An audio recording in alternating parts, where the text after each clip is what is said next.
দেখো, একটা মানে ডিসিশন দিচ্ছি প্রতিটা ছেলে ভাই বোন সবার ক্ষেত্রেই বলছি। প্রতিটা বিশেষ করে ছেলেদেরকে বলছি, মানে দাদা ভাই ওদেরকেই বলছি বিশেষ করে। ছেলেদেরকে বলছি, দেখো ভাই, মেয়ের পিছনে ছোট না, ছোট টাকার পিছনে। দেখবে যখন তুমি টাকার পিছনে ছুটবে, মেয়ের বাবা মা, মেয়ে অলরেডি তোমার পিছনে ছুটবে, তো মেয়ের পিছনে ছুটে কখনোই টাকা মানে সময় নষ্ট করো না।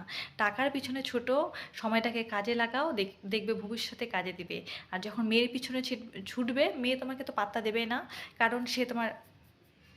কারণ আর একটা কথা কি বলো তো, শূন্য পকেটে যে নারী সাথ দেয় সেই নারীকেই বিয়ে করো। যখন তোমার পকেট ভর্তি তখন যে, তারপর এসে তোমাকে সাথ দিতে, সে মেয়েকে কখনো বিয়ে করো না। সে তোমাকে টাকাকে ভালোবাসে, তোমাকে না।